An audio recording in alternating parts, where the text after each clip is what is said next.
Welcome to this week's episode of Your Stock Request for the 20th of June.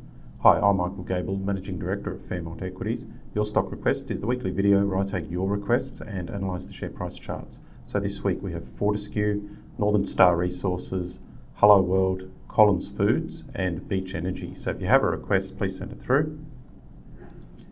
Make sure you're getting our free newsletter, but our best stock tips come out on Tuesday in the Dynamic Investor Report, so please ensure you are getting that report. But if you do enjoy this video, we'd love you to share it on social media or even leave us a review. Our main business is on the management side, so if you'd like my help in managing your share portfolio, then please give me a call. And all the advice here is general only. So here's the daily chart of Fortescue. So it has been one that we've looked at recently as a buy. So what we're looking at was basically, as we looked at it last year, resistance near 23, the break led to the nice rally. And then when we recently looked at it, we're looking at the bounce off 23 as the recent buy.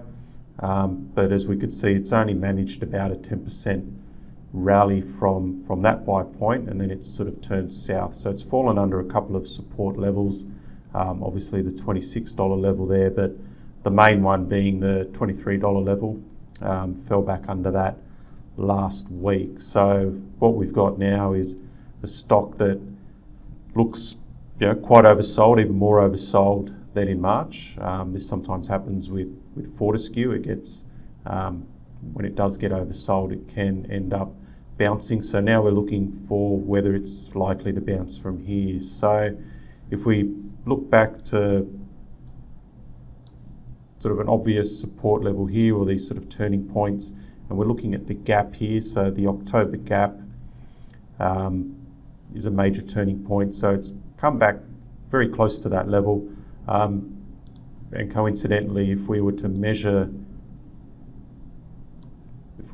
these moves, so that if we're looking at, say, an ABC correction with A and C being the same size, you could see that also takes us right to this point. So potentially a few cents downside from current levels, but I'd be looking for a big bounce from here, and that would be the next buy signal.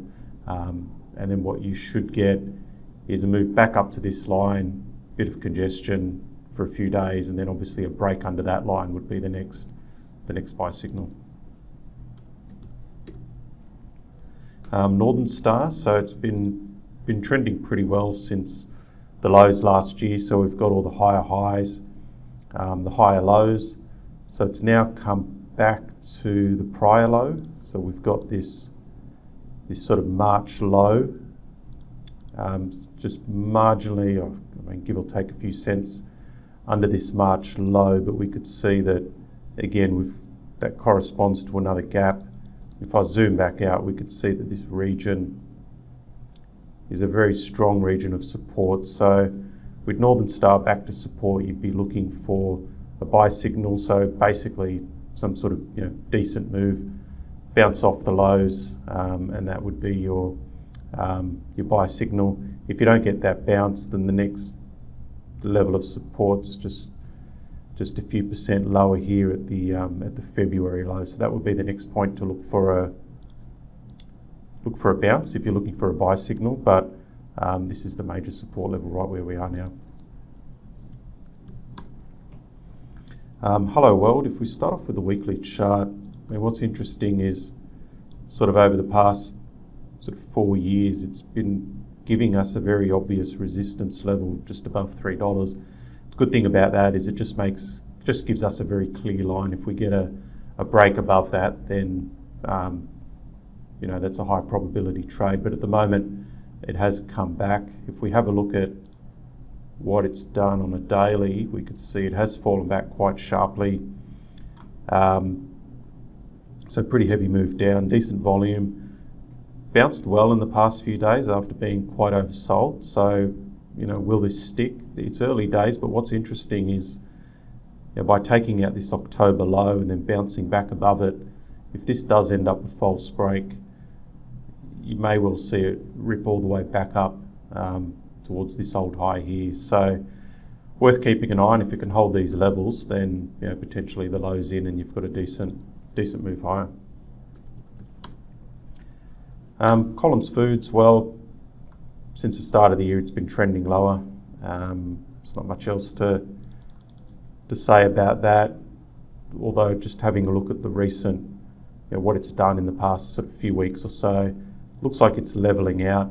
The range is sort of tightening up, so it looks like it's trying to figure out the next direction.